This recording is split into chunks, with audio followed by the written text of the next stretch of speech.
Hello and welcome to Taking Liberties. I don't know what episode this is. Episode 27. This is 7. Wow. The more important one is actually this is the 101st episode. So for anyone who's paying attention on YouTube and is noticing, hey, this is episode number 101.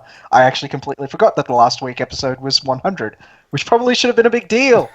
But aside from that, I just want to say that later this week, both to celebrate and basically change the direction that this channel and podcast will be going in, we're going to be making a few changes, and I will be announcing those changes at some point later on this week on YouTube. So like, comment, and subscribe on YouTube more, starting as of now. Podcast will still be there. Now, this week's episode, which we're going to be talking with Zeev from Victoria. G'day. And Lee from West Australia. Good evening. So our objective this week is to basically talk about, 18C, because that was a freaking big case, the QUT case. I don't know if anyone's paid attention to it, but we'll be going through it anyway. And David Leyonhjelm, and I guess you could say the unpopularity of libertarian politicians. Seems to be almost universal. We'll get to that though. So let's start with our resident lawyer, Zeev, explaining the massive, I guess you could say, implications of the case against the QUT students brought by the Human Rights Council, or what's her name? Something prior. No, but it was a particular administrator at of a library that brought the case. Sorry, yes. I'll let Zeev explain. All right. Well, basically, what's happened is that this administrator brought this case because she was an Indigenous woman at an Indigenous computer lab, and that's a computer lab at the Queensland University of Technology, specifically reserved for Indigenous students. Now, what happened was that 3 students apparently approached her, or was it just the one? You'll have to forgive me. I think it was 2 students. Just the one. No, yes, it was. Oh, sorry, go. I believe it was. In any event, yep. The student approached this computer lab and they said, look, we'd like to use your computers. And they were later approached by this administrator and said, well, look, no, you can't use the computers. They're for Indigenous students only. They came away from that a little outraged, or perhaps it was just the one. I just can't recall offhand. The point is, one of the students then put up on Facebook the comment that he had just been kicked out of the Indigenous facility because he wasn't Indigenous, and he thought that this was segregating people in the name of equality, basically. And I'm paraphrasing slightly.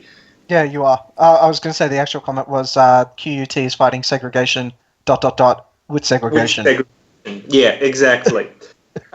And obviously his remarks were intended to highlight what he thought was a racist policy of segregation and of the use of taxpayer funds to undermine the idea that people were equal before the law, because taxpayer funds subsidise Queensland University, and Queensland's university's choice to segregate its computer lab was therefore, in a sense, government policy.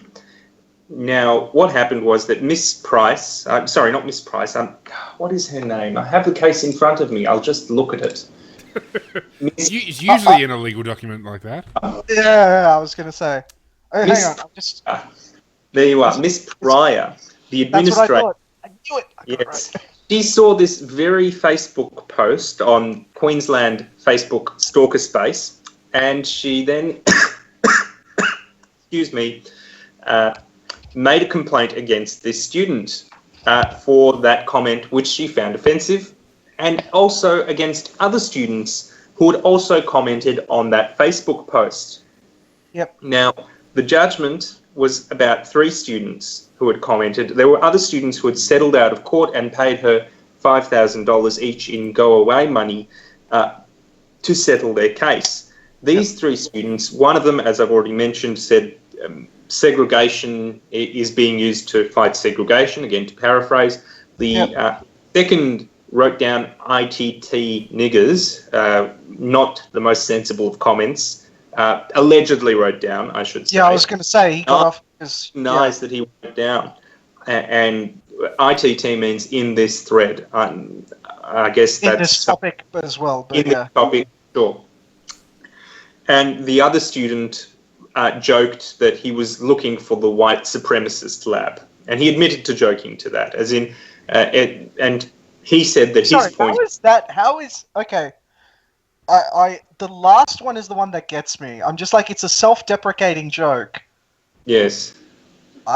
Sorry to break it to you, Vikas, but for the people who get offended by this stuff, there is no such thing as self-deprecating humor. There is only just ongoing racism by white people. So... Oh, I get it. Okay. Yeah. There's no room for humor. You can't joke about these things. It's too serious. Yes. Sorry, yes. I'll let you continue. Yeah. Part of the issue is that perhaps Miss Pryor took this all a little too seriously and took offence where perhaps none was intended at her directly, or if there was, perhaps she should have just shrugged it off, which more or less is what the judge was saying. The judge pretty much held in favour of the students on each of their arguments.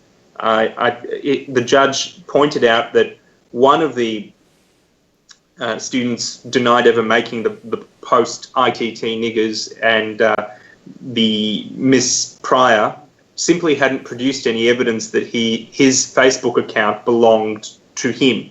And in the absence of that evidence, the claim against him had to be dismissed simply because he denied being the holder of the Facebook account which posted it. With respect to the other two, I've already gone through the arguments which they put forward, and he basically said, I accept those arguments, and on that basis there can be no reasonable claim that Miss Pryor is offended, or rather no reasonable claim that a reasonable person in Miss Pryor's position would have been offended. Just for anyone who's watching who's never done a law course, the reasonable person is an idiot. So just remember that. Right. I need to remember that for my law exam in about a week, so I'll keep that one in mind. I'll make sure I attribute it to you, Vikas. Hey, no. My lecturer will be proud. I am paraphrasing. Person in paraphrasing, yeah. Okay. Anyway, let's talk about it. So, why is this a big deal? An Indigenous person in her position. That's the idea. A hypothetical average Indigenous person in her position would not have been offended by the comments by the students and would have moved on with their lives. See, here's the thing. I think as time goes on and the people who play the oppression Olympics become more and more prevalent in society, I think the reasonable person will be a triggered happy person who is likely to be, offended by just about everything. And I think the law will have to either update their definition of a reasonable person or just accept the fact that we're all a bunch of sensitive ninnies. Okay, so I'm going to play... So I'll play devil's advocate for a second.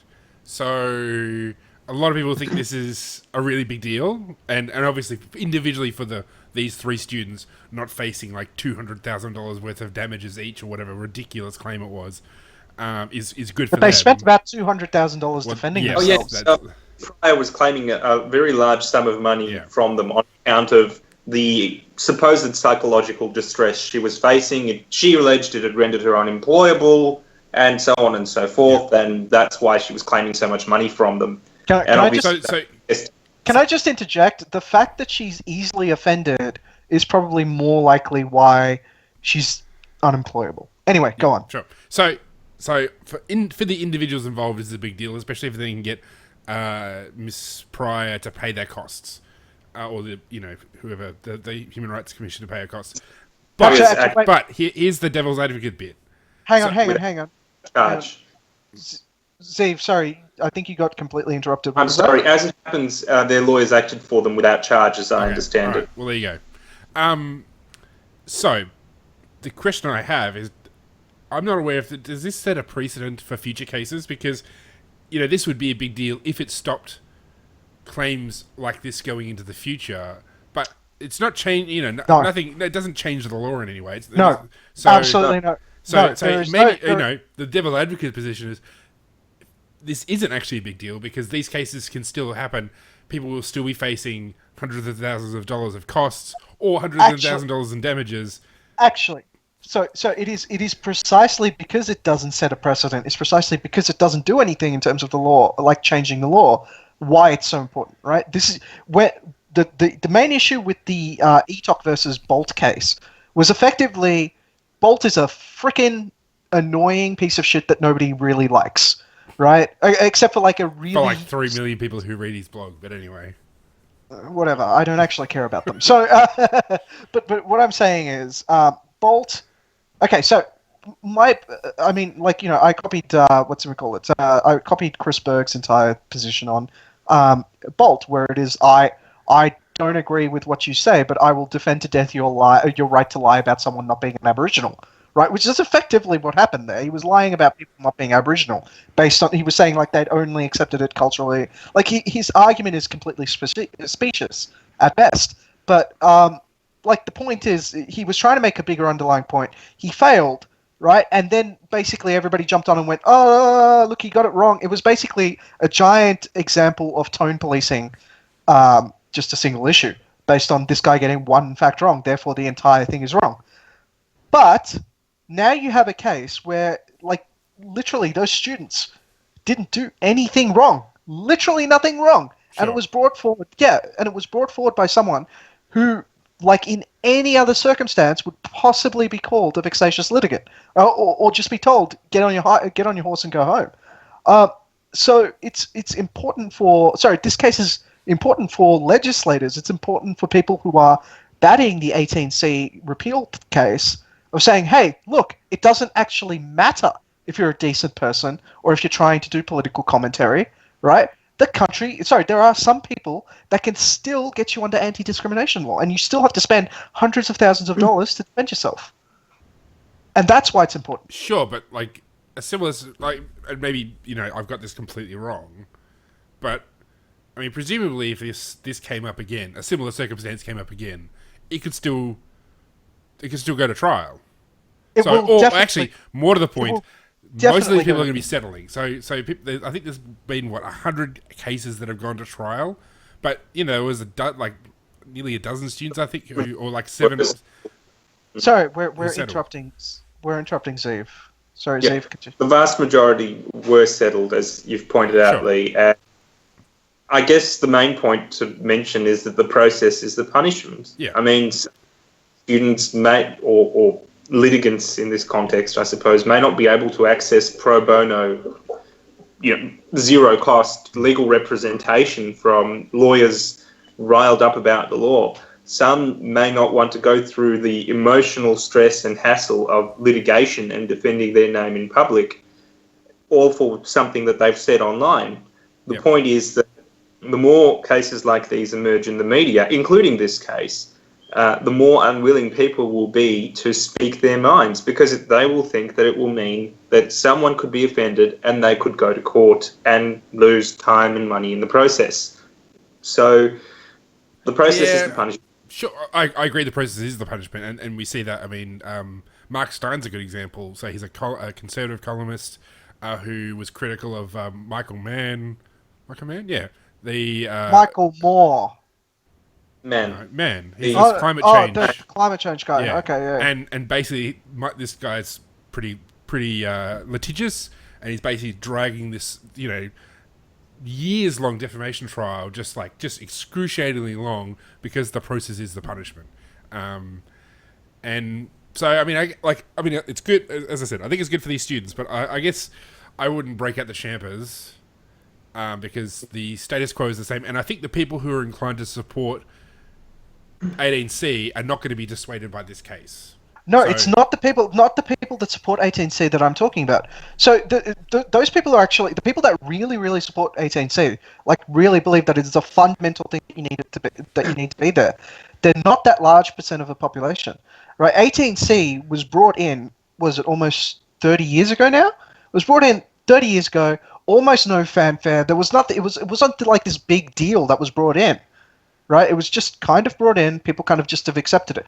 There's a sort of, I want to say, reluctance of Australians for some reason to repeal laws that have been in the books for ages and ages and ages, unless you make a really compelling case to get rid of it, right? I don't know what it is, because in most other countries they'd be like, "Oh, that law's old. We'll just dump it." But in Australia, it's just like, "Oh, no, we don't want to get rid of that law. It might do something good." I don't know what it is. It's a weird thing in our psyche. Yeah, I mean, But- I don't think it's the reason that people defend 18C is because it's old. I think they defend it because they think the government should do something about racial harassment, and they think this is the thing that needs to be done. They do, and that's why I'm saying, as people see more and more of these sort of cases, they're likely to change their mind. Maybe. Right? I think so. I think Vikas has a point that people are more likely to change their mind based on the Queensland University case, or even the Bill Leak cartoon case, Which is coming up. Which prompted what was his Paul Keating, a former Yep. Labor Prime Minister, to speak up and say, look, this is all going too far. These are the kinds of cases about legitimate topics of debate in which people aren't being rude, or deliberately so at any rate, or just trying to provoke debate, really, and they're doing so in a way in which they're not being totally repugnant or totally obnoxious or what have you. And yes, people will sympathise with them. I think the difficulty with Andrew Bolt, I don't know whether he lied or not. I think, as I understand it, he was trying to make a point about identities or something. He's That he was so devoted, I think, to the so the ETOC divide in which he was at. So the ETOC versus Bolt case, if you go and read the actual judge's summary, the factual inaccuracies are what convinced the judge to go the other way, to not apply 18D. I suspect Andrew Bolt would have some response to that position, but I honestly don't remember what that response would be. I think he would contest that claim, though. In any event, the point is that I think that even though Andrew brought the whole issue, or the case around him brought the whole issue to national attention, I think part of the difficulty is that he was seen as this, you either love him or hate him figure. Yeah, that's it.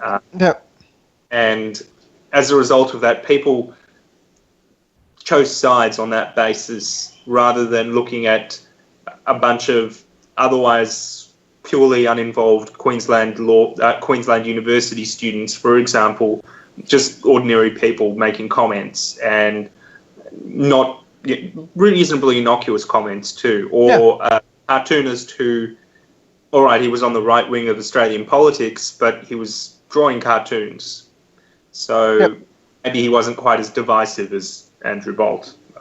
Well, no, the Bill Leak one, I think, has a better case to make than Bolt. So, I was just going to say, the ETOC versus Bolt one, like, the actual judge's summary goes through a list of, 39 factual inaccuracies, right? Oh.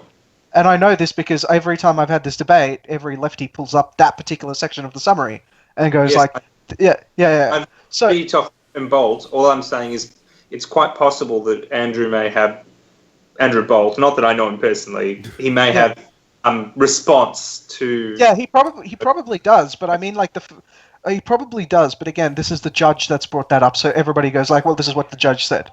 So it's an authority. So it's an authority, So, which is unfortunate, because it shouldn't be that way.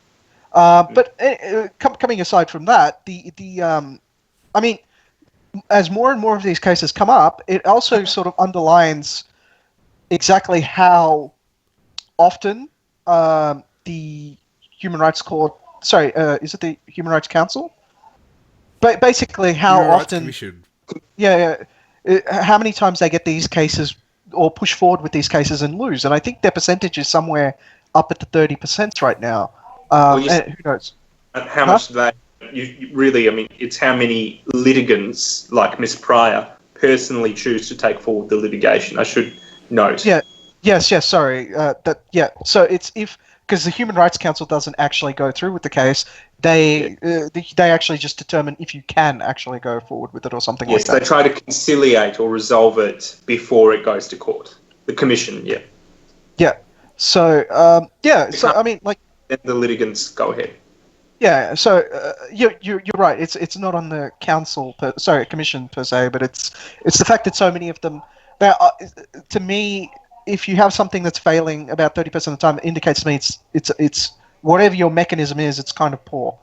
Or it's not as good as it could be. But then again, I'm an engineer, so I work with 95% or better, not Yeah, whatever I don't think else it's the law goes. Yeah, it's not how the law works. So, yeah, I mean, yeah, to me, there's like a huge actual social impulse of this policy, which is just not discussed because it's like one of those things that's quite cerebral. It actually takes a lot of discussion to get to, and you kind of have to come up with ways that you can possibly measure it to explain it to people. But the easiest way is if I told you 30% of the time your car wouldn't work, you'd say, fuck it, I'm going to get another car. That's a fair comment, but yeah, I just want to add to that if we're saying that 3 out of 10 people spoke their minds, were sued, and then had to go through this process and got out of it without a finding against them, we're saying that we're comfortable with the idea that 3 out of 10 people in these kinds of cases should be forced through a process in which they're found not liable for any offence. Well, even the possibility. Sorry to interrupt, but because we're running short on time. But even, I mean, $5,000 for a student or for a family is a lot of money if you're settling. It's a lot of money. Even the process of just settling could be quite expensive. Yes, Yeah. and the emotional toll to be had there too, of course, which might be counted perhaps in dollar figures. But speaking as a lawyer who's actually seen clients go through lawsuits. It is there. It is definitely there, and it is very significant.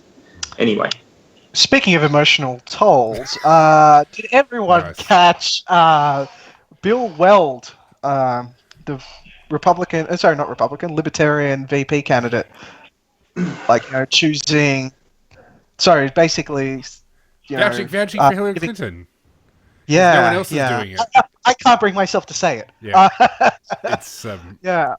And so I don't really want to talk much about that because the guy's a traitor and I don't like him anymore. No, I'm kidding. I'm not deliberately being a partisan hack. But I am disappointed that a libertarian candidate would vouch for Hillary Clinton.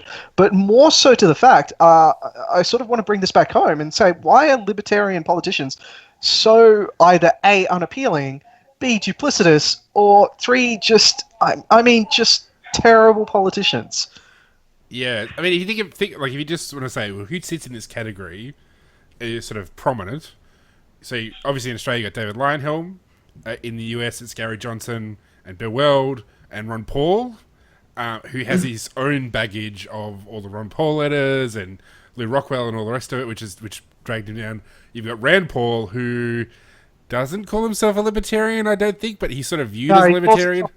Yeah, he's viewed as a libertarian, but he calls himself a conservative. Yeah, or he constitutional conservative or something.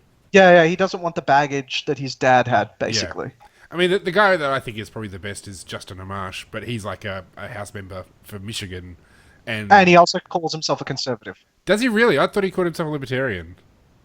I think he calls himself a libertarian. If he started, that's great, and I would love to take him on board because he's fantastic. He is really good. But I mean, he's basically just someone who doesn't have baggage. I mean, even like the alternatives. It's just not visible yet. Well, look, sure. I think the point we're trying to make here is why are they so ineffective? But I mean, as I understand it, Ron Paul, and even though I personally didn't come into this stream of politics because of Ron, in fact, quite the opposite. In some ways, I was a bit appalled by him when I first heard of him. As I understand it, he's had quite a substantial positive influence on the libertarian movement overall, leaving my own case aside. So he actually baggage notwithstanding. So the United States has always had like this massive split between the Mises group and everyone else in terms of libertarianism. And Ron Paul kind of unified all of that. And now it's sort of fractured off again now that he's gone. Yeah, see, He's see, unified. He grew the base. He pulled people in who were otherwise totally uninvolved, and a lot of them. And that is well worth mentioning, and Yep. it needs to be replicated. Whatever he did right needs to be put in a bottle and sold in stores. the thing is, so I mean, obviously Ron Paul, I think, was instrumental in sort of bringing people to become libertarian, but also I think he was the dissenting Republican, like the most prominent dissenting Republican. Yeah. And so he drew a crowd that wasn't just purely libertarians and libertarian people to be, but he also drew in all sorts of other disaffected types that didn't have anywhere else to go. Because there is, it's not like, in Australia where you sort of have an opposition. You've basically got kind of all these random groups all sort of operating independently. And Ron Paul was kind of the biggest name with an ongoing brand that was kind of in opposition to the status quo. Now, the question I have is how many of the people who were for Ron Paul have now gone to Donald Trump? Because he is now the place to go if you're angry. Yeah, angry I at was the going to status say. quo. I was going to say probably a lot. Yeah, Probably and I'd a say lot, probably yeah. a lot too. Which is kind of disappointing, but yeah. I think to bring this to sort of like to the Australian context, which is kind of the catalyst, like we were talking about last week about David Leyonhjelm, and Yep. we thought we'd talk about a bit more about him and his role in kind of as the libertarian politician. Like he himself kind of embodies this kind of, he is a subset of all libertarianism that so he broadly is libertarian, but his interests represent only the interests of some people who are either sympathise or with libertarian or are libertarians. So, Okay. This issue of we picked on him for the issue of the Adler, but that's because he is a shooter, and is the support of shooters. So for me, this is a twofold point, right? So firstly, a lot of the problems are basically associated with us being libertarians. We seem to insist libertarian candidates be perfect, right? But for some reason, we will accept less than perfect from anyone else.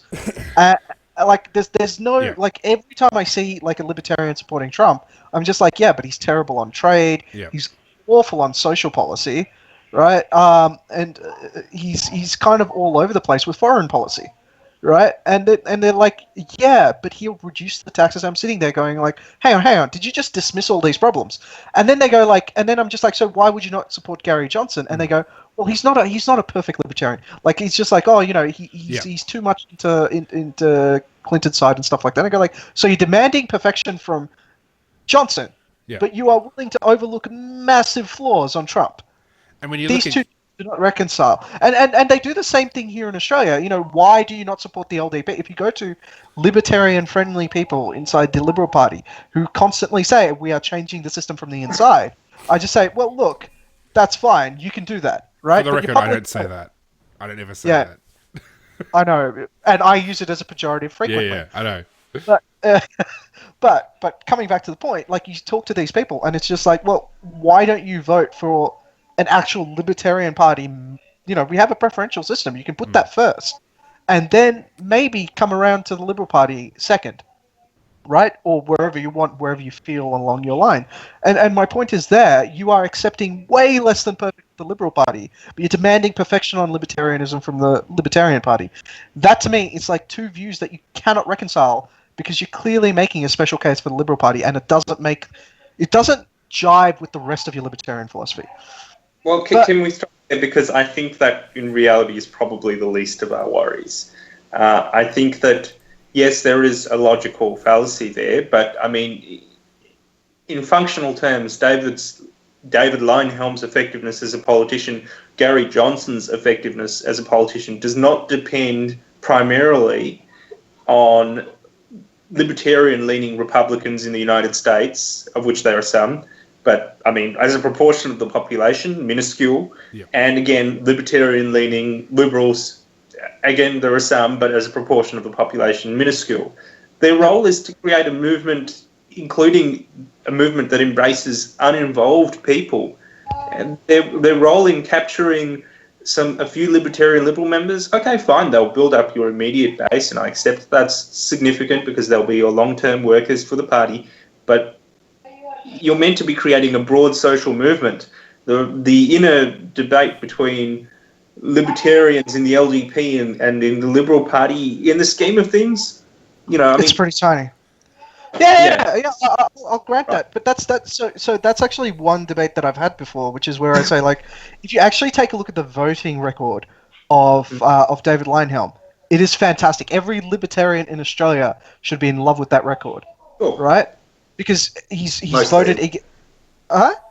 Mostly. So mostly, yeah. Okay, so there's a few niggling things here and there where he's horse traded for really, Yeah. really bad pieces of legislation. But I mean, like, if you compared it to the rest of what's there in Parliament, right, which is really the only basis we have, Yeah. it is phenomenal. Better than It is phenomenal. with that. Okay. Yeah, I'm saying compared to the rest, compared to what's actually available, right? Libertarians should be very happy with his voting record. But the problem is, he is just a terrible spokesman outside of his like written articles, and his articles really speak quite well to a very conservative conservative libertarian or like libertarian liberal voting base. It's not. It's not broad. They're effective articles sometimes, a great deal of them. But I mean, articles that they're not perhaps as emotionally moving as many articles. I'm not, but some of them are quite effective, and we need to acknowledge that. But we also need to acknowledge the fact that, as you say, because the public statements that he issues, how he talks to the press, how he talks to people generally, I mean, it doesn't do him credit. It doesn't do the libertarian movement much credit, and it really doesn't help him. It gets him a lot of chuckles from the converted, but everyone else doesn't really look at it as something that's worth laughing about. It's just, there's that weird politician I've never heard of making a fool of himself again. And who does that help exactly? I don't think it helps us. No, but it doesn't help in terms of growing debates, which is what I suppose we're talking about. Do you have any last words to add on this, though? Like, I feel like we've just exhausted everything we need to talk about on this topic.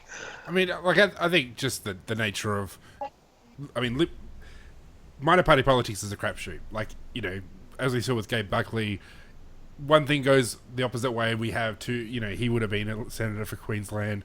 If one thing had gone differently with David back, in 2010, 2013, sorry, he wouldn't have been a senator.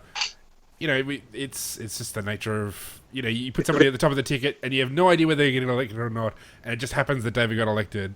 And I think he's okay. Like, he's not perfect, but I mean, really, even with the Libertarian Party convention, it came down to Gary Johnson and John McAfee, who's like wanted for murder in Bolivia, and some like some 14-year-old kid from YouTube who worked for like Andrew Napolitano. Like, it's not the greatest libertarian thinkers we have running, and I think that's just kind of the nature of things. Libertarians probably lead on ideas, but lag when it comes to actual politics and doing politics well. So it is what it is. McAfee, leaving aside the possibility that he is accused of murder, I mean, that's a terrible downside. Like, but if we and he's genuinely eccentric as well. John McAfee's like genuinely eccentric.